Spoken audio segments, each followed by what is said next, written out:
This is the CineSnob Podcast. Hello, everybody. Welcome to episode 334 of the CineSnob Podcast. My name is Cody Villafana, and this week I'm joined by Jocelyn Durand. And Jocelyn, we have been derailed the last few weeks. There's been travel, there's been a variety of health issues, and we're finally back here minus one. Hopefully Kiko can join us, sometime in the near future. But yeah, we're kind of doing a little bit of a mega episode here today. We're going back 2 weeks. We're not going to go back 3 weeks and cover Superman. So sorry, it's too out of date. For the record, I thought Superman was kind of like whatever. Okay, good. I was wondering what you thought. I'm glad that I felt the same. I was like, it's fine. It was fine. But Fantastic Four, one of the bigger movies of the year. So we're just going to kind of like blend in this week's movies with last week's movies. We're also going to kind of cover it kind of quickly here because we've got 5 movies, which is kind of a lot more than we usually do. But how does it feel to be back behind the microphone? Yeah, it was nice. It's nice. I missed hearing what you guys thought about movies. I was going to all these movies and we weren't getting to talk about it. So that was kind of difficult because, that's my favorite thing to do is to see what other people think and to argue about it and to tell people why they're wrong and why it's bad. And so that was hard. Yeah. You like arguing about it. I do. Didn't know that about you. Yeah. Surprise. Mm-hmm. I'm a Gemini. I think that's a part of the description for us. Okay, I mean, I'll take your word for it. No, I'm not. It's not that. I'm an Enneagram 8, which is a challenger. It's a personality. You know the Enneagram, yes. Yeah. And I am a challenger, so that is probably more why. Mm-hmm. Yeah, that I like to debate things. Yeah, I mean, sure. Well, here you get a place to do it. Although I would say we're more having conversations rather than debating, right? I think so too. Absolutely. Yeah. So, but sometimes it turns into a debate, I guess, or devolves into one. But it's our first episode since what did we cover last? It was F1 and Megan 2.0 was our last episod. So Yikes.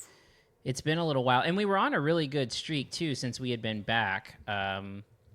But we didn't post anything at all in July. So, I didn't realize it had been that long. Well, it's the summer, so I feel like, that's expected. People need... No, it's expected for us to be here. It's summer movie season. Yeah, that's true. So, we messed up. I haven't been super happy with the movies out this summer, if I'm being quite honest. The ones that I was super excited about, like Superman, for example, I was like... Man, surprised to hear you were excited about that. I was I grew up watching the original Supermans. Mm-hmm. I feel like Superman. That was like Christopher Reeve's version. And then with the addition of Crypto, that made me also extremely excited. And that was actually one of my critiques of the movie is that Crypto was. I wish he had been more of a good dog. He was like a mess, and I was like, I don't want to see this like messy ass superhero dog. I want to see like them teaming up together. That's what I was expecting. So you didn't want to see a rascal. I didn't. Yeah, he's a bit of a scamp. Mm-hmm. All right, wasn't into that.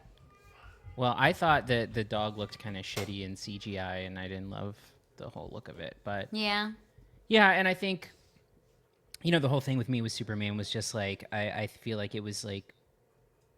It was such a retread and copy of like the Guardians of the Galaxy, and you probably have not seen those movies. And I wouldn't be able to refer. Yeah. That is not my complaint. It was just a very James. It was basically like Superman and Guardians of the Galaxy kind of tone and style and look, visual.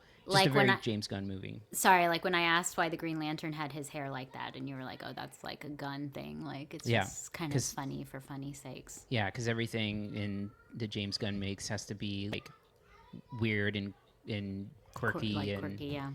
I mean, and it's not a bad thing. I mean, I think 2 of the 3 Guardians movies are pretty good, but it just feels like a bit of a an affectation and maybe not always deserved. But anyway, don't need to talk too much about that because we're not talking about that movie. That's right. We've got plenty to get to. So, right. yeah, I think we can go ahead and if I can find the right thing here. Get into it? Yeah. Here are this week's reviews. Okay, so as I mentioned, if you're watching this like when it's coming out, we are going to go backwards first, especially because it's still the number one movie in the country this week. So first up, we have The Fantastic Four: First Steps. So this is a really kind of like anticipated movie, especially because Fantastic Four is sort of like infamously had a big time problem getting started with movie franchises. So previously, Jocelyn, just a little bit of a lesson here. Sure. Fantastic Four. So Marvel was kind of split where like there were certain Marvel properties that were under Fox and then certain Marvel properties that like were in the MCU. Right. So like if you remember seeing like movies like Morbius and Madam Web and stuff like that. Right. That was actually that's a separate thing. That's Sony Marvel. Oh God. And then Fox Marvel was like X-Men and Fantastic Four and stuff like that. So now MCU has like all of it. So instead of being spread through Sony, through Fox, through MCU, it's all under one roof. But previously, the Fox Fantastic Four movies had just been like really terrible, and there's been like one iteration which you should read about because it's kind of an interesting like movie history thing. Was a Roger Corman Fantastic Four movie from years and years ago. But then you had like the Tim Story ones where it had like Jessica Alba and Chris Evans, right? And I stuff remember like that. I didn't see that one, but I remember when that one came out. Yeah, there were two of those movies that were received really poorly. There was also in 2015, 10 years ago, a reboot with the Fantastic Four of Miles Teller, Michael B. Jordan, Kate Mara, Yes. and Jamie Bell. Mm-hmm. Again, I remember that one as well. Yeah, again, a really bad movie, and one that Josh Trank was the director of that movie, and he had been really hot off of a movie called Chronicle, and he made Fantastic Four when he was like in his like early 30s. I think he was like 31 or something like that, 32. Mm-hmm. And what ended up happening was it was just a production where apparently he did like a bunch of damage in a mansion that he was staying in. The movie ended up being really terrible, and it basically put him in director jail. And the only movie he's made since then is the Al Capone movie with Tom Hardy. Yeah, I remember that. That was like a piece of shit. Well, that was supposed to be like sort of his, comeback, and it sort of is very similar to what you're describing. It was kind of a huge mess. Mm-hmm. Yeah, and it didn't work. So Fantastic Four has been sort of like really a property that has been associated with like not really getting it right. It's a popular comic and comic series, but the film version of it has just been really subpar. And so what you have now here is the first sort of Marvel or MCU iteration of Fantastic Four since they now have access to it, and so kind of like highly anticipated version here. Now the movie is directed by Matt Shakman, who got kind of his Marvel start with directing WandaVision, probably the most well received of the Marvel TV shows. A show that I think is like most of the Marvel stuff, pretty uneven, but probably the most successful of it. And then you have the cast here of a bunch of people kind of like cashing in on a lot of years of goodwill. I think, you have Pedro Pascal, who, I think has been really booming over the last, 3 or 4 years as as an actor, and I want to say that this is like one of his first sort of like leading roles in a movie, where he's like the star of it. He's certainly done it on TV, but not a movie. You have Vanessa Kirby, who's been a nice established actress. You have Joseph Quinn, who again is riding a high off of his role in Stranger Things. And then you have Ebon Moss-Backrack, who, of course, is really great in the show The Bear. And so you have, you have a cast of like up and comers in terms of just like their popularity exploding, and really what the movie is, I think above all else, because I think it's the most successful piece of it, is it's kind of like this retro futuristic world building kind of thing where it's taking place like in of course, because it's Marvel and a multiverse universe separate from where most of the MCU takes place, but like in the 60s, and it's got a really great sort of like, again, retro future look to it. Like the old, I really in particular like the way that the movie kind of starts, right? Because so often in these movies, you're getting these sort of like origin stories, and a lot of the origin of the Fantastic Four is happening over like news clips from the 60s in this movie, where you start to get aside like pieces of the aesthetic. You get to see them on like old 60s style TV. You get to see like what happened to them that caused them to become who they are. And this is all sort of like montaged in an opening sequence, so that when the movie like starts in earnest, the Fantastic Four are already established, and you're heading right into like this team without having to go through the whole like origin story piece. So I really did appreciate that. With these Marvel movies, there's so much about them that are just total setup, that it is nice to go into a movie where you don't spend the whole movie or a good chunk of the movie setting everything up, which is nice.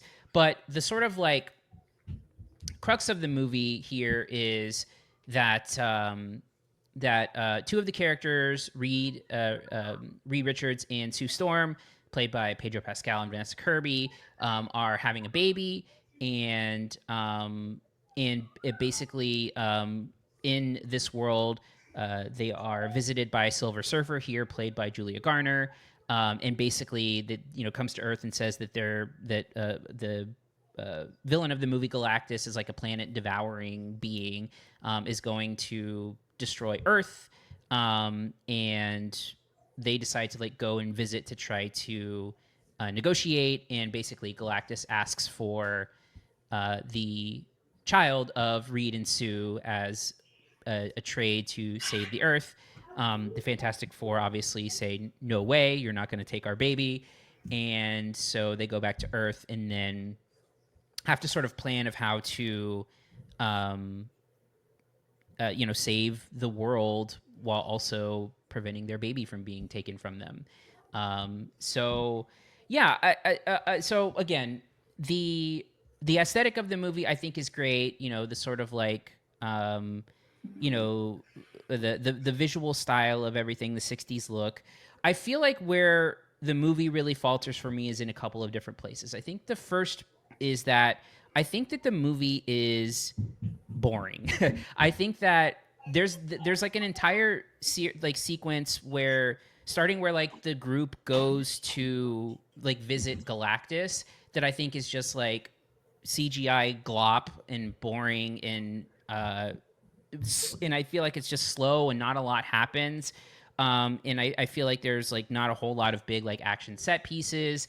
I just feel like the narrative is kind of just sort of like, they want to take our baby, but we're not going to let them, and now he's going to destroy the world, is just kind of like a whatever kind of plot line. And I feel like there's just not enough happening in the movie. And I think that also, when I say that it's boring, I also think that the tone of the movie is just kind of sleepy. I just feel like there's not a lot of energy going on. The movie doesn't like crackle. Like the movie isn't like alive to me. It's just very subdued. A lot of the delivery is subdued. There's not a whole lot of humor in the movie. Basically, your source of humor is like Joseph Quinn for the most part, and a little bit of his interactions with like the interactions between Johnny and Ben, the Thing, I think are kind of like the only elements that you get of like levity in the movie that is otherwise like kind of serious. I just, for me, it's just like very like low energy, like doesn't really have much of a pulse. I think the second part of it is that I just don't think that the characters are very interesting. I feel like Pedro Pascal as Reed Richards is just sort of like there. I don't feel like, his complication is sort of like, trying to be okay with like this unpredictable world when he's like an overly cautious kind of person, and he can't like protect or feels like he can't protect against these things. And I just feel like, and I don't think it's Pedro Pascal's fault necessarily. I just feel like that character is just sort of like a nothing burger. I feel like there's not a whole lot about Ben Grimm and the Thing, and I feel like you get some notes of like something going on with him internally, with like a Natasha Lyonne relationship that's like in the very beginning of the movie and then just sort of disappears throughout the rest of it. And so I don't think we know enough about him or like what his transformation has done to him psychologically. Like I feel like none of that is there. So I just feel like there's no real character depth behind or aside from Sue Storm, who I feel like this is basically a Sue Storm movie, and basically something that you'll probably speak to, with this, the core of the movie comes down to sort of like Moms. new mom protecting her baby and fighting Galactus, whose biggest weakness is mom strength. And so for me, again, like the climax of the movie just doesn't do it for me. I think that the last battle is kind of like ridiculous in many ways. And I just felt like this movie just like never really comes alive for me. It never really catches my attention. I don't think the story is all that interesting. I feel like you have this like planet eating and planet devouring villain that ends up being like, not to spoil the movie, I feel like people have already seen it already, but like, just like, a not as threatening as it could be, or sort of like, taking his time instead of just devouring the planet. For me, again, just like lack of character development, lack of sizzle in the story, kind of holds it back. But I will go ahead and toss to you. Yeah, so I did not expect my first Marvel movie ever to speak so much to like my postpartum like life. Mm-hmm. I was not expecting that. Like, it was not on my 2025 bingo card for sure that, you know, it starts with a pregnancy test, which is like super triggering for a lot of women. And I was just like, where are we going with this whole thing? Welcome to Marvel, Jocelyn. Because this is your first like true, I mean, you've watched parts of different ones. Like, and you saw a little bit of the Captain America earlier this year. Right. But. Yes. So this is my first official one. And I got to say that if the others are like this, I'm excited to see more of them. And I'm even looking forward to where this one's heading now. Like looking into the end and the, I don't know if it's a spoiler for the credit sequence, but like, potentially having like Doctor Doom or whatever, and for this franchise to carry on, I'm excited to watch it. I have to disagree. I don't think it was boring. I really was captivated the whole time, and in fact, I think it spoke more to someone like me who gets bored. I get more bored when they are just fighting and flying around. Like, that stuff really does not speak to me. Like, I tried to watch Thunderbolts. Was it Thundercats? Thunderbolts. And there was just way too much, like, you know, of these, like, choreographed bullshit CGI stuff. So this spoke to me way more as far as, like, the philosophical dilemma of what it's like to have a new baby in this world and want to protect it. And then all of a sudden, like, having the world turn on you because you which was not a good idea, Pedro Pascal, to tell the Earth that's what the universe-eating monster wanted, was your firstborn son. Like, I would have probably kept that to myself, maybe a little more. But anyway, that's just me. And he's so smart. You would think that he would know that. But anyway, I think that whole dilemma, like, really captivated me. I know just enough about Marvel to recognize certain things. I'm like, Ebon Moss, I texted you. I was like, that's Thing, right? And you were like, yes. And then I knew Silver Surfer. I like picked up on certain things where I'm like, yes, I do know these things. And it was kind of fun to see them come into play. And as far as like the outer space stuff, I don't think that it was too, I wasn't bored, like I said. Again, the dilemma of having this newborn and trying to protect it, I really loved to see. I loved the whole aspects of like Johnny, the uncle, and the Thing, also being like an uncle, and they're like a little family now. And I loved all that. It really touched me. I was very surprised. And I do think that they did a lot to sort of begin the process of explaining that the Thing is like, or that Thing is insecure about the way he looks. I think maybe that's why the Natasha Lyonne sort of relationship sort of petered out. Maybe it'll come back to play in future movies. I would love to see that, because I really do think that there's aspects of him like looking at his reflection and being like, why is this my power, that I look like a monster? And there's even a scene with him and Pedro where like Pedro feels guilt about that. So I do think that they do some things to kind of like plant the seeds on that sort of internal like struggle that they're going through. And all that to say was, like, that's not even the action-y parts, which I also really loved. Like the final fight, I had no problems with. I'm the first one. Like the Superman stuff really bothered me. All of the stuff in the CGI world, the envelope world or whatever it was, that stuff like really just turns me off to these types of movies. And I feel like this one was really well done and kept me into it the entire time. And then, of course, like you said, the mom stuff was really, it got to me. I may have cried in my first freaking Marvel movie, because it's like, don't count out a new mom's strength kind of a thing. Yeah, I just think there was a lot of like subtleties as far as like that goes, which I was definitely not expecting for a Marvel movie. And so, yeah, I had a good time. I liked it a lot. All right. Well, then we will go ahead and get to final thoughts and grades. And yeah, for me, I think the film shines the most in its aesthetic and visual style, but I feel like it really falters when it comes to creating compelling characters and narratives. And it's got like, I think it suffers a lot from like spotty CGI. I feel like this sort of like Pedro Pascal stretchy limbs thing looks pretty bad for the most part. And for me, I think the movie just like commits the sin of that I think is sometimes like the worst thing these types of movies can be, which is like, it's just boring, right? Which is like, if these movies are not like fun, or they're not coming to life, or not a lot is happening, I feel like that's kind of like the death of them for me. So for me, I was really not into this at all. I'm giving it a C. Your score, Jocelyn? Yeah, I think this is maybe a Marvel movie for people who are not Marvel movie people, because like I think that I wasn't there for the action-y sequences. I wasn't there for the CGI and stuff. I really liked the story that they were telling. And I found it really captivating and quite emotional even. So I'm going to give it a B. All right.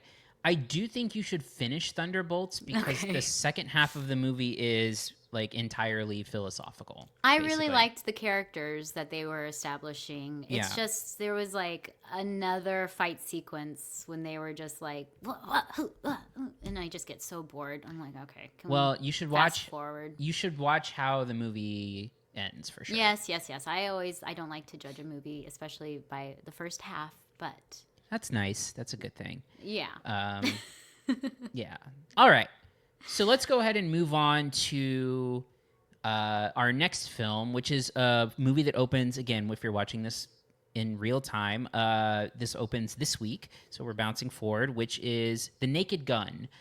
So The Naked Gun is kind of like a legacy sequel / reboot of the famous comedy franchise that started in 1982 with the TV show Police Squad, and which was the Abraham Zucker production.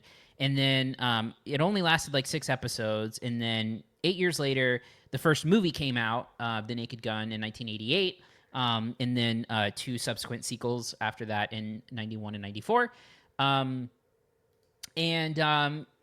Yeah, I mean, the Naked Gun, for people who haven't seen, is, so the Zucker team also did Airplane, and then like in later years, that team sort of went into the sort of like scary movie type thing. I think only one of the Zucker brothers or something like that went into it. I can't remember. Yeah, they made Scary Movie 4, Abrahams and one of the Zuckers, and they also made like Top Secret back in the day and stuff like that. And so the sort of idea behind the Naked Gun movie is that it was sort of like a cop noir movie, but it was basically parodying and making like a really silly slapsticky version of it. And it for me personally, The Naked Gun, the first movie, was basically like a classic movie in growing up for me, where I've seen that movie a bazillion times, and it's just so funny and silly and stupid, and Leslie Nielsen is so great in that movie, both that and Airplane, of course. But the whole thing behind the tone of it is just sort of like, it's slapsticky, it's very silly, there's a lot of visual gags, but everyone in the movie is playing it 1,000% straight, and like that's the whole like tone of the movie. It's like these actors do not know, or these characters, I should say, don't know that they're in a comedy, and the actors are playing it at 1,000% serious. And that was sort of like Leslie Nielsen's specialty. Like, he was a like dramatic actor, and then they put him in these movies and played everything super seriously, and was just like one of the funniest people ever. So the movie is sort of like held in really high esteem. It is, I think, by many considered to be like a comedy classic. And so this is a reboot of it that is directed by Akiva Schaffer, who is 1/3 of The Lonely Island, the comedy team who was behind the SNL digital shorts. They've done or been a part of movies Hot Rod and Popstar and a variety of other things. Never stopping. Yes, that is the subtitle of that. Interestingly, this instead of putting Leslie Nielsen in this role, this is Liam Neeson taking the role of Frank Drebin Jr., who is the son of the deceased Leslie Nielsen, and basically reopens this story of this police squad, and is kind of like rebooting the franchise with, I think, a similar idea of tone. And I feel like with these reboots of these movies that are considered to be classics, it's really difficult because like I feel like the tone of The Naked Gun is like really hard to pull off, so much so that I don't even think that anyone really tries to do it anymore. That style of humor has sort of like gone out the window a little bit. I mean, this sort of thing turned a little bit into like spoof movies, like the Scary Movie, the Meet the Spartans, and all that other dog shit that came out for 10 to 15 years, and then it's sort of like, I feel like this sort of like spoof stuff then became like meta humor, which became like kind of replaced it. So like the 21 and 22 Jump Street movies, I feel like are like spiritually similar in like, this is like meta humor. It's really self-aware, it's really clever and stuff like that. But this sort of like slapsticky type of comedy really hasn't been around very much in the last several years, and it's really kind of nice to have just a really silly, stupid comedy. And I feel like with those types of movies, the best thing that you can do usually is joke volume, which is just throw as many jokes as you can at once. And I feel like this movie does that, where there's a joke every at least every minute or two. Some scenes are a little bit long where it's just one joke kind of playing out, but like there's visual gags, there's sight gags in the background, there's wordplay, there's silly slapstick stuff. There's stuff that was similar from the first movie that kind of pays tribute to it, like the usage of like dolls, like clear dolls when they're being shot at or capturing them or something like that. There's a lot of like funny like cars running in or through things. Um, and so I just really appreciate where I think this movie is not trying to do anything different tone wise. It's really playing into the silliness, the slapstick. It doesn't change the style of humor, and so it is kind of like a breath of fresh air in doing something that isn't really necessarily done anymore. The Liam Neeson of it all is kind of interesting because I feel like he's not entirely unsuccessful at this. I just feel like he's being compared to or filling the shoes of, again, like one of, again, the funniest people ever, and I feel like he pulls it off more often than he doesn't, but I don't know that it's an exactly like natural sort of fit here.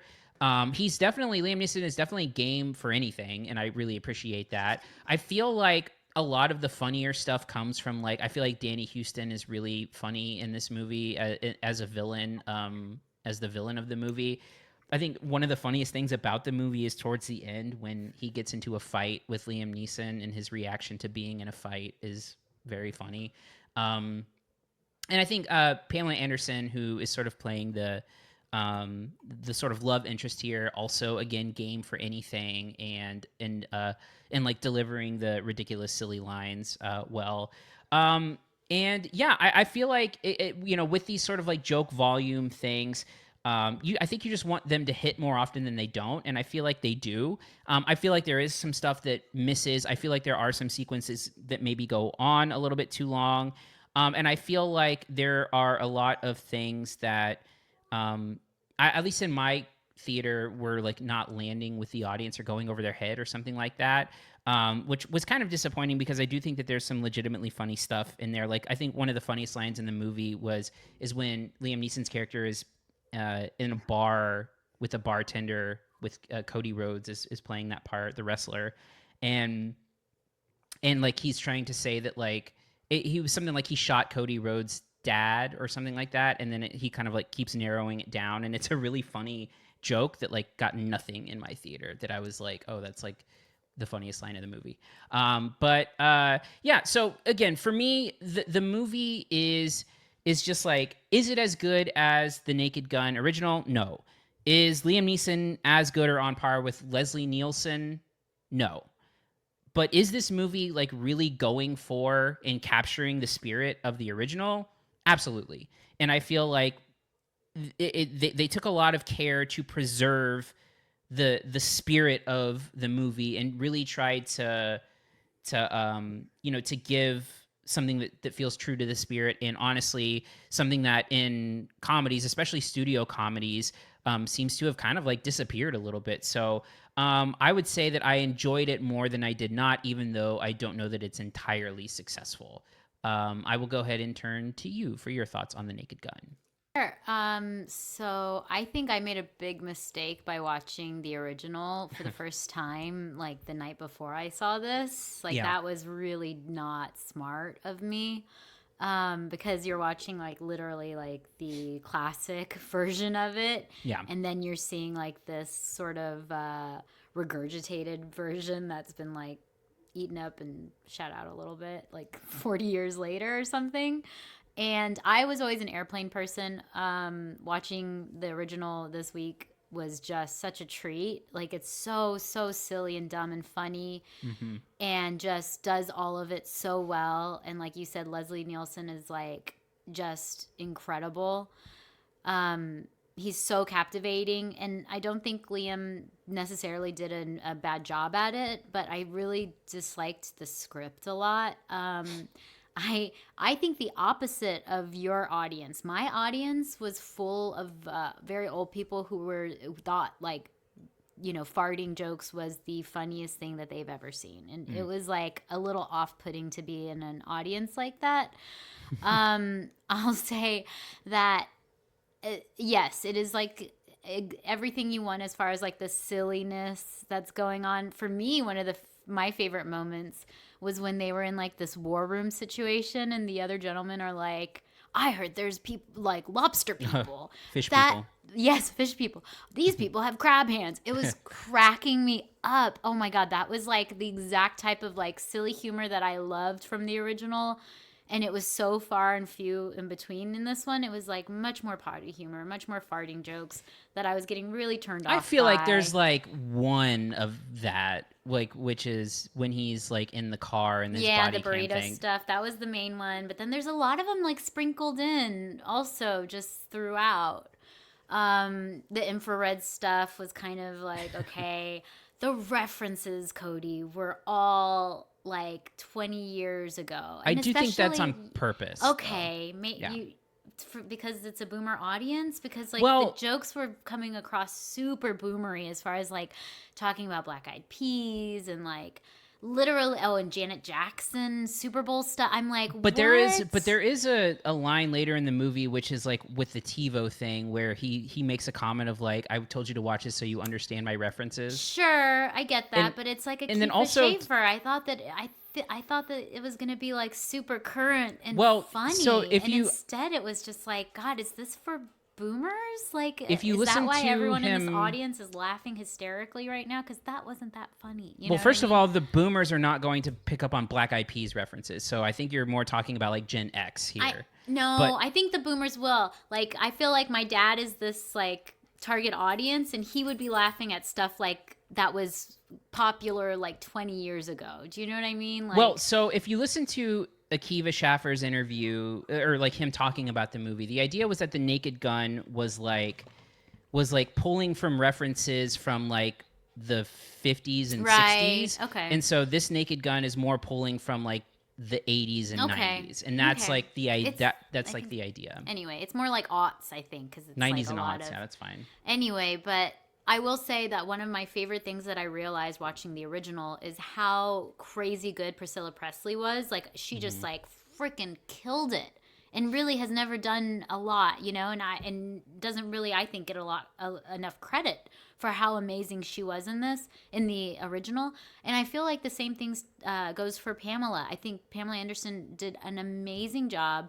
I thought she was so perfect for the role, especially like going in sort of in the same footsteps as Priscilla. Like, just was the best at being like, the hot girl who isn't afraid to be dumb and funny. And I was just talking about the boomer references and stuff, and I was going to comment about when she makes like a Kid Rock, like she starts singing Kid Rock during her little like, when she's scatting at the jazz club or whatever, and she like says bow with the bow, and then I was like, Kid Rock, oh, she was married to him, so that made me laugh too. So there's little things that like you can pick up on, but for the most part, I felt like I was literally in like the minority as far as like laughing at the jokes. I think a couple times there was some that felt really smart and funny and clever and silly and dumb. I even liked the snowman sequence. I thought that was so ridiculous. But for the rest of it, I felt like it was really just kind of like some kindergarten level comedy, in my opinion. But that's not to say the entire thing was a waste of time. I just was a little disappointed in that regard. Yeah. All right. Well, then we'll get to final thoughts and grades. So for me, I mean, I'll make no bones about it. It is inferior to the original in nearly every way. Yet I feel like it puts a lot of like really well-intentioned effort into like at the very least capturing the spirit of the original films, and I feel like successfully does so successfully for the most part. Again, not every joke lands, but I feel like enough of it lands to where I feel like the movie is successful, and I can recommend it based on it. Again, the jokes are there, the sort of like sight gags, the sort of like pun stuff, like like there's that great like the UCLA joke that's in there that's like, again, like just a super silly, stupid like wordplay joke that I think just like is exactly the kind of like joke that would be in the original movie. They're like dad jokes. Yeah. And I just feel like, again, it's just such a throwback. And I feel like I'm glad a movie like this exists, and I'm glad that, the whole thing is like, are they gonna ruin it? Are they gonna mess it up? And I feel like they don't mess it up. I feel like I will never go to this movie instead of watching the original Naked Gun, but I feel like it has a reason to exist. And so I give it a B-. Your final thoughts and grade. I think with this type of humor, there's such a fine line that it has to walk for it to not be considered sort of trash and potty humor and that kind of like lowbrow stuff.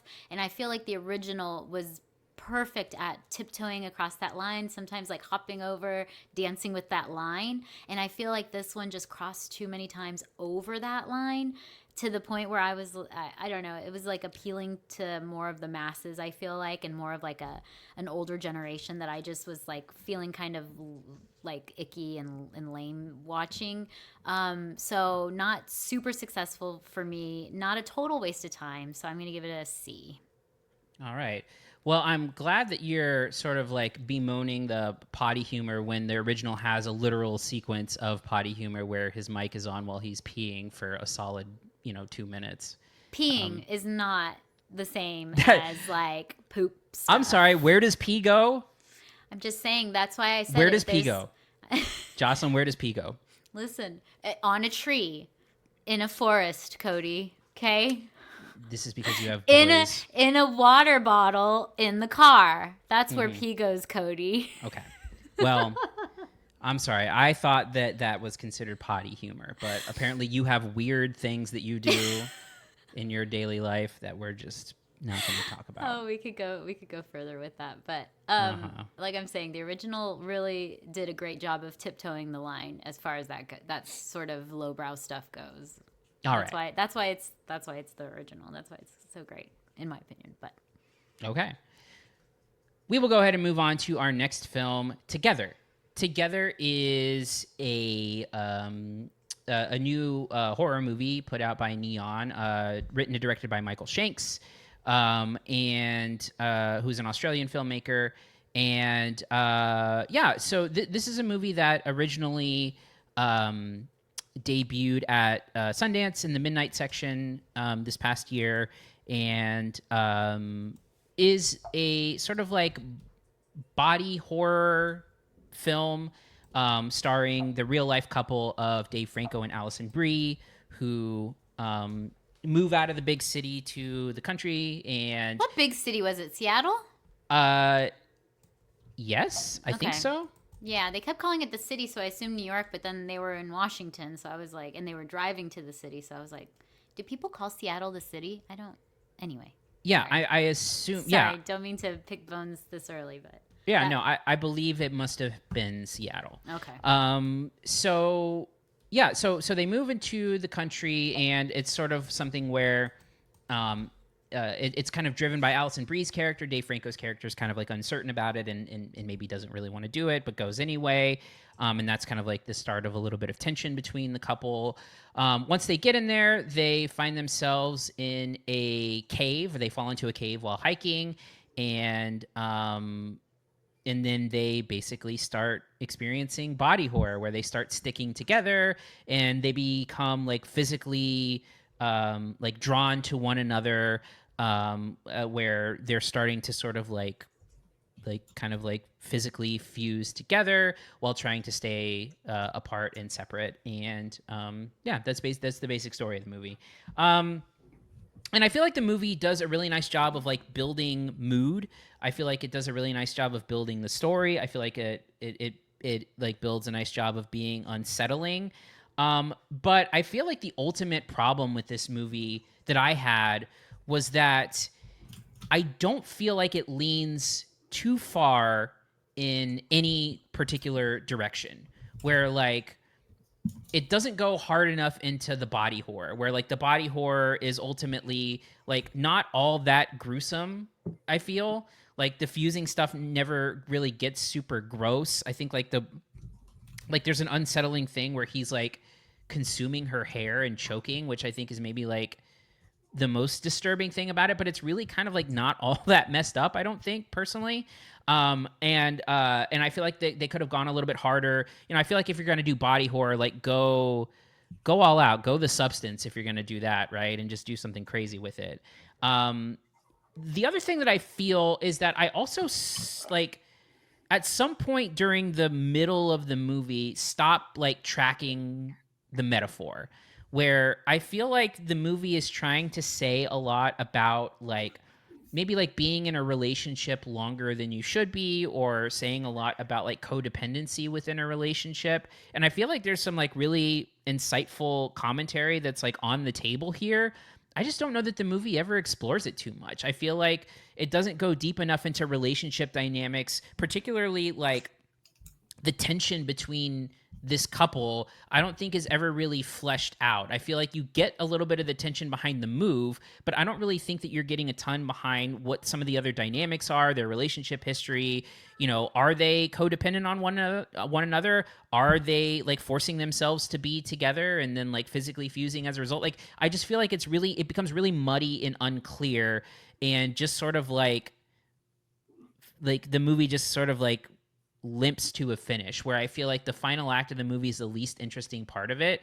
And I feel like, again, you know, it sort of reminds me about like, you know, it hints towards this sort of like darker history of it all, sort of like Bring Her Back.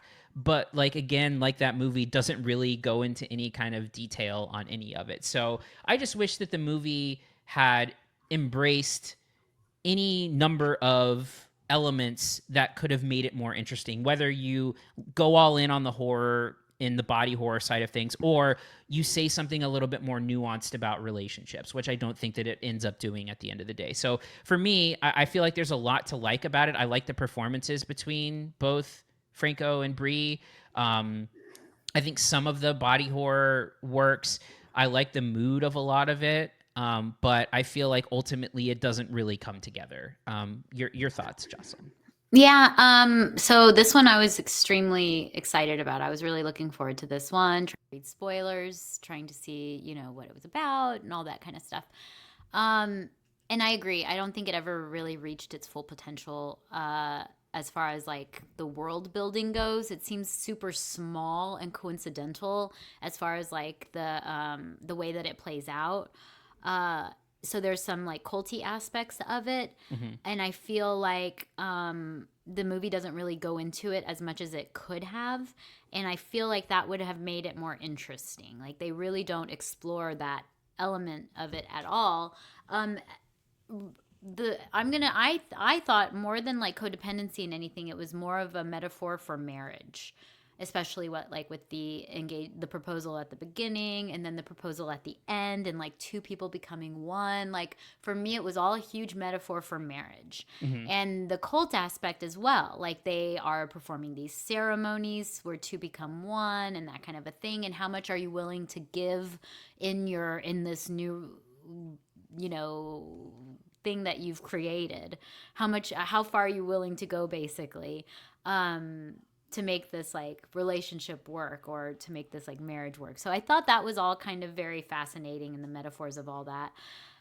Talk about bad CGI. Like the final scenes I thought looked ridiculous. Like I wish it was substancy. Like it looked to me really sophomoric, and I was like, you know what? Maybe we're just not there CGI wise for this movie yet, because especially I'm thinking of like the final scene during the Spice World the Spice Girls song. Mm-hmm. In particular, like I almost laughed because it was so crappy looking, like really, really funny and bad. And then the final scene that you're talking about, again, just kind of like made me laugh because it really has no punch to it at all. Yeah. And it kind of like just falls super limp and flaccid at the end. Limp and flaccid. Oh man. Nobody wants that. But that's not to say I didn't have a really fun time. And I love the fact that that person that is kind of, you realize has like ulterior motives, when you realize that person has gone through the thing, mm-hmm. and then you look back at it and the kind of like the little pebbles that they put along the way, I was mm-hmm. like, that was really well done. And they did do a good job with all of that. And it does require like some sort of paying attention to and sort of figuring out, which is fun. I had a good time, but the payoff really just wasn't enough. And also like, what is it, like you said, like what is it trying to say? Like it never really reaches, like I said, just its full potential. That's what I'm going to go back to. It just doesn't get there, sadly. Yeah, no, I'm with you there. So, yeah, so we'll get into final thoughts and grades. So yeah, I feel like it has a great unsettling build, but it really just never coalesces into much of anything at all. And it just doesn't lean far enough into the body horror nor the relationship, sort of like commentary, metaphor, whatever you want to call it. It ends up just kind of being disappointing, where I feel like the best parts of the movie are the build, and I feel like it doesn't really stick the landing. So I'm going to give it a C plus. I'm not going to recommend it. I feel like it falls short. Your final thoughts and grade. I gave it a C plus as well for all the same reasons. I feel like it just never really reached its full potential. I think the culty aspects would have been super interesting had they explored it more, instead of like trying to create these moments, these like scary moments that I feel like just don't really quite deliver the punch that they thought they were. So C plus. All right. So then we will go ahead and move on to our next movie, which is Happy Gilmore 2. Happy Gilmore 2 is, of course, the sequel to the 1996 movie Happy Gilmore. So, you want to feel old, right? Almost 30 years old. Happy Gilmore, growing up, my favorite Adam Sandler movie until my taste sort of changed, and that ultimately became The Wedding Singer became my favorite Adam Sandler movie the older that I got. But Happy Gilmore, I always preferred to Billy Madison. I love them both, but I do like Happy Gilmore more. Oh my gosh. And so this finds Happy Gilmore years later, where the movie opens with him having 5 children, and his wife, who is played by Julie Bowen in this movie. And years later, this is a spoiler, but it happens like a minute into the movie, kills her with a golf ball and stops on accident, I should say. I was about to say, yeah, you make it sound intentional. Yeah. And ends up quitting golf and kind of becoming an alcoholic and kind of like a nobody. And it ends up where his daughter, played by his real life daughter, I believe Sunny is the one that is, his daughter Sunny in real life, decides that she wants to go and gets accepted into a ballet school. He must raise $75,000 yearly to put her through that school, and decides to get back to golf. He's sort of courted by this kind of like douchey new golf, I guess like company called Maxi Golf, and the leader Frank Manatee, played by Benny Safdie, and basically ends up being in competition with like traditional golf and this like Maxi Golf. And that's about as much as I want to get into in the plot. Okay. So it's tough, right? Because like Adam Sandler movies have fallen off to the point where like I like usually don't bother with them. I've seen some of his Netflix movies, like I've seen Hubie Halloween, but like I haven't seen like Ridiculous Six or Murder Mystery or whatever the fuck that thing is called, or with Jennifer Aniston. So I've kind of like tapped out ultimately on Adam Sandler. I still think he's like a really funny guy. I think like his stand-ups like special on Netflix is really, his first one is really funny. But I feel like he's just sort of like in like good for him for doing this, but I feel like he just like goes to exotic places, makes movies with his friends, and doesn't like and really his family, with his friends and now his family, and doesn't really like care too much about quality these days. But this is sort of, written by him and Tim Herlihy, who wrote the original Happy Gilmore and has co-wrote Billy Madison, Wedding Singer, Waterboy, Big Daddy, like longtime collaborator with the classics of his movies. And I feel like the first half of this movie is like perfectly inoffensive and fine. And early on, you start to get a sense of what's going on, which is like you're about to be treated to a 2-hour cameo fest with basically everyone he's like ever worked with popping up on screen. Anyone who is like seen or referenced in the first Happy Gilmore is seen or referenced here, or if they are no longer living, have some sort of character that is their son or daughter or relative or something like that. So like it is like a pretty like heavily rooted like nostalgia play. And also features a bunch of like real golfers making cameos, golf pros, like yeah. dozens of golfers in the movie. And I feel like the build of it is perfectly fine. I feel like there are a couple of the cameos that stand out. I feel like possibly the best part of the movie is Bad Bunny. Yes, I'm so glad you said that. We haven't even talked about this, and I could not agree with you more. Yeah, Bad Bunny plays his Who new caddy. knew that Bad Bunny would be the best part of Happy Gilmore 2? Like, what? Yeah, legitimately like made me laugh out loud multiple times. He's basically like a busboy in the clubhouse, and then sort of gets yelled at by Travis Kelce in a cameo, and then Happy Gilmore ends up making him his caddy, and just like some really funny stuff. Like for whatever reason, like they're on the course and he's like about to like tee off and stuff, and Bad Bunny is like offering him breadsticks before he does it, and it's just like for some He's just reason, so super genuine. He's just like, he plays a genuine person. He plays it super genuinely. It's just like such a treat. Yeah, he's really great, really funny. I also think that the other like funniest part of the movie is old professional golfer John Daly, who is living in Happy's garage, and I feel like he's got a lot of like really funny stuff. So like this movie is not without like legitimate, authentic laughs, and I feel like does Adam Sandler feel like he is Happy Gilmore? Not really. This just feels like Adam Sandler playing Adam Sandler. I don't really know that he captures like the essence of the character. I don't really think it matters at the end of the day. But then you get into the second half of the movie where I feel like things like really kind of fall apart a bit. You start to get introduced finally to Shooter McGavin, Christopher McDonald coming back in that role, who was basically suffered a mental breakdown and was in a mental hospital the entire time, and ends up like bringing him back in, not to be an antagonist, but instead teaming up with Happy Gilmore to sort of preserve original traditional golf against this maxi golf thing. And the movie then goes into this like it goes into like similar training montages, and this is where they start to really hammer home the nostalgia.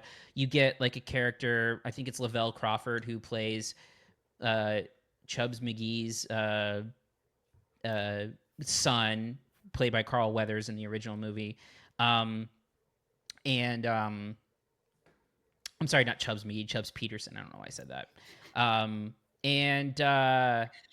Chubbs McGee. I don't know where that came from. Sorry. I wrote down Guy Ferrari in my notes, so don't.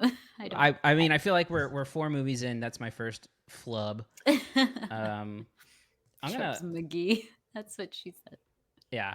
So anyway. Yeah. And you also start to get where this movie starts to feel like a real Netflix movie, where you get this like super like color-filled explosion-y golf tournament that starts integrating a lot of like the silly CGI stuff, and it just turns into this like really generic ugly-looking movie that kind of really amplifies everything to a degree where I kind of like really started tuning out at that point. So I think that, again, the build is inoffensive. Some of it is kind of funny. It's not all great, but then the second half of the movie, it just doesn't really, it just kind of falls apart for me a little bit. It stops being whatever level of fun it was. It's kind of like, and I don't want to get across the first half of the movie is good. It's like barely working the first half of the movie, and then I feel like it gets really bad. So for me, it just, it's just a pure nostalgia play. And again, there's just like literally every single scene in the movie has at least one cameo in it, and it's very exhausting. So I'll go ahead and turn to you for that. So this movie should not have been 2 hours long. Like that is crazy, and it's way too long for this movie. I just can't emphasize that enough. Like it did not need to be 2 hours. We did not need an hour of him being the underdog and trying to get his way back. And I'm going to disagree with you, Cody. I thought the second half was when I finally started enjoying it. Like, I was like, this is what I want to see. This is the movie I want to see. Not the first half where it's all mopey and like, oh, Happy's down and stuff. I thought it was exciting when he started coming back and they had this dumb new golf to the extreme type of a thing. It was like a Grand Theft Auto video game all of a sudden. Like the other golf pros for this new extreme golf are like basically like choose your own characters, and they're treated as such. Like basically they're disposable, which I thought was hilarious. The Guy Fieri as the he's like the host to the golfing holes, which I thought was also just hysterical. Like of course that's who would be introducing this extreme golfing sport. And I think it's on purpose that it's so over the top and dumb and ridiculous. And that's exactly what I wanted from Happy Gilmore 2, Otherwise, it's just Happy Gilmore 1 all over again with just like a bunch of freaking famous people and dozens of cameos. And it's like, okay, now it's, there's the professional golfers. Okay, now there's, that's how I felt the first half.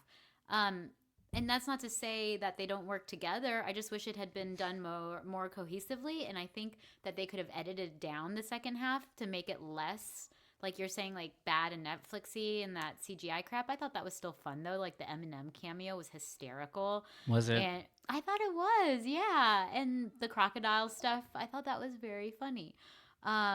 Because it's ridiculous, and that's exactly what you're going to these movies But again, for. the Eminem cameo playing again the son, like the third or fourth son of a dead person. But he really kind of takes it over, similar to Bad Bunny. Like all the non-actor musicians in this movie freaking killed it. Again, I think there's some good. I think one thing I liked in particular was that all of the real life golfers are like having fun. Like they're clearly like for sure delivering silly lines and like doing slapstick humor. But I'm telling you, Eminem was a highlight and Bad Bunny freaking stole the show. I was like, it reminded me of when we did Barb and Star go to Playa del Mar or whatever that movie was. Vista Del Mar. Yes.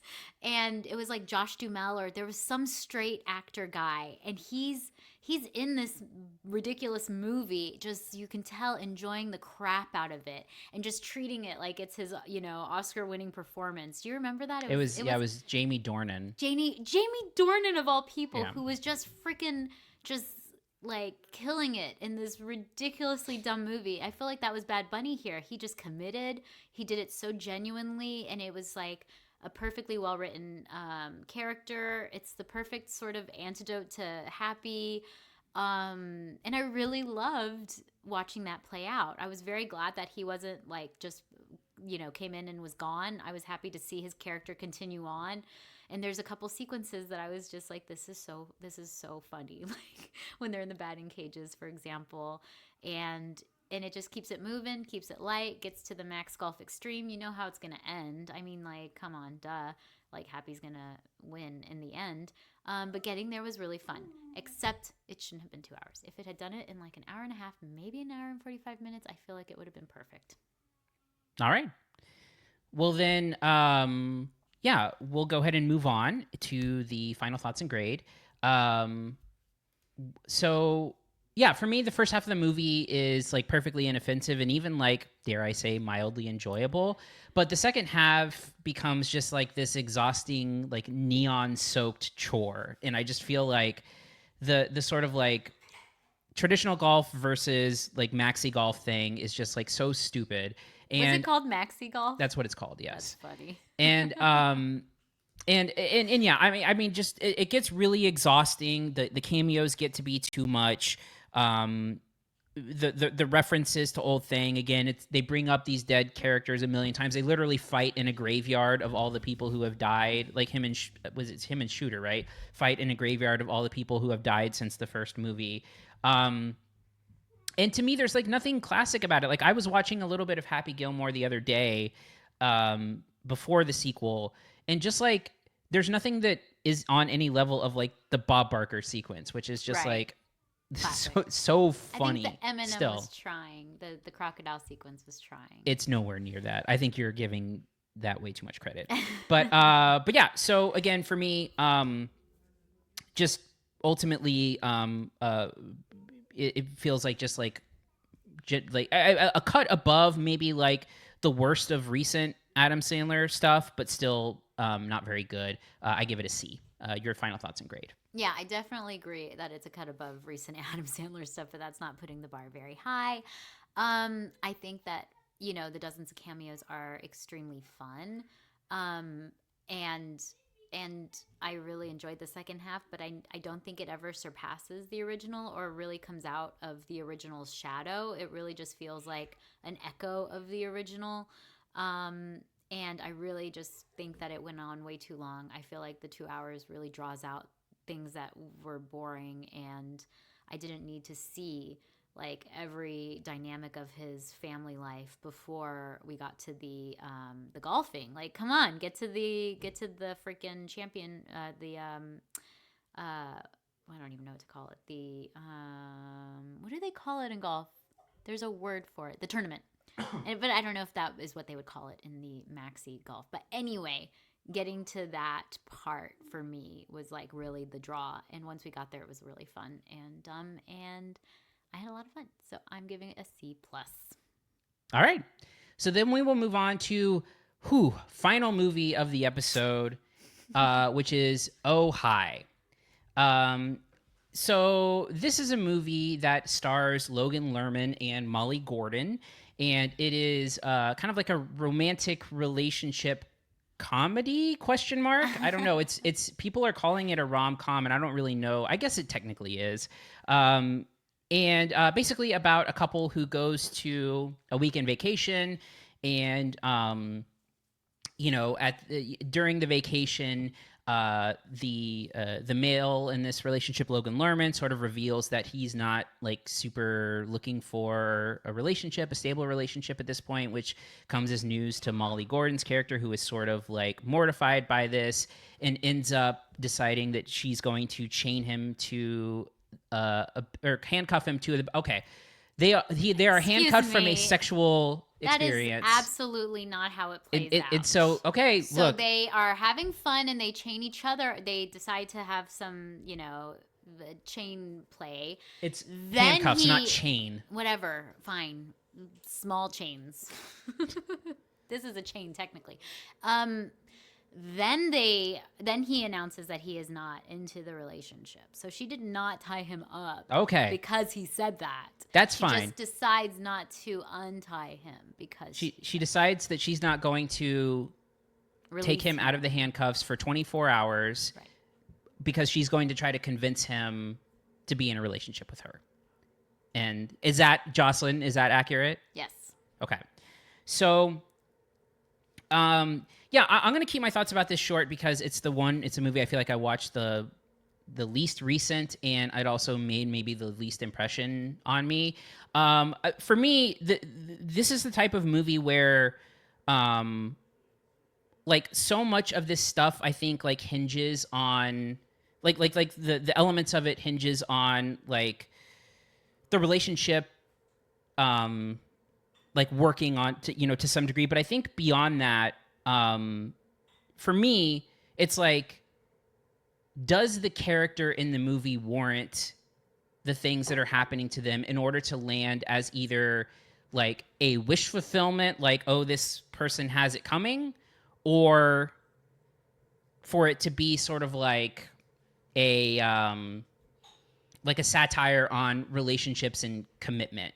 And I feel like this character is not nearly like the Logan Lerman character is not nearly like sleazy enough for this to feel like a comeuppance or a smart commentary on relationships or commitment. And so what it really ends up feeling like is like just sort of like crazy girl.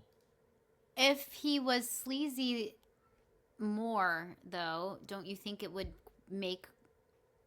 make sense that she would want to try to salvage it. If he was like a total piece of shit, but no, then it wouldn't make sense that she wants to try to be like to convince him that they're soulmates or whatever. Do you see what I mean? Like that wouldn't make sense. Well, yeah, I mean, if I mean, it would have been like, great, I hate you too. Like, not if she was the one who was like convinced that like they were going to be great together, even if he was like sleazy or went about it sleazy, she could still feel that way. Just dumb and they just like attach themselves to guys regardless of whether they're sleazy or not. What are you talking about? You're getting in the head of this character. Like you don't like. If he had been sleazier, it wouldn't have made sense that she was there to try to. Fine, if he was more of an asshole or a dick I mean? or rude about it or mean or Same dismissive thing, or all of like. that. He has to have some quality for her to want to work on this to try to convince him that they belong together. He can't be a piece of shit. But then, otherwise, it wouldn't make sense. But then it doesn't make sense either that he deserves a comeuppance, because then she looks crazy in comparison, where she looks like insane, and that's why the movie doesn't work, because it feels one-dimensional, because she just seems like a crazy person because this person does not deserve the things that happen to him. So it doesn't work on that level. So for me, I'm gonna let you finish. That was just now you're gonna let me finish after interrupting me? Great, I really appreciate that. Yeah, that's it. I don't have anything else to say. I just think it doesn't work because the character designs don't really fit. So I just think that if you're gonna pull one string like that and make him like a truly unlikable character, then the rest of the movie doesn't really make sense. Well, the idea is that the unlikable part is coming out in that moment, right? Not the idea that he's unlikable the whole time. Right. Yes. And I think that's why it's actually pretty brilliant. So this, I think, to me is a chick flick. Like this is a girl kind of revenge type of a movie. I would love to find a person, I'm sure there's plenty out there, but a girl who hasn't dated someone and then found out later like they aren't exactly who they seem to be. Do you know what I mean? Like that you learn something about them and you're like, what? Like, I thought you were like a totally different person. And not to say like, oh, he's like this terrible person, but just someone that she thought that they had this like relationship in her mind. And then to hear like it's actually completely the opposite for him, that it doesn't mean anything. And then for that to kind of like flip a switch in your head. I feel like a lot of women have been there, and that's why I love this movie and how you're like, oh, I can't believe it was made by women. I'm like, I can totally see how it was made by women, because I guarantee one of those women had something very similar, maybe not to this extreme at all, but maybe something like there's like a nucleus of this happening to them at one point and being like, that would actually be a really funny movie or a really good movie.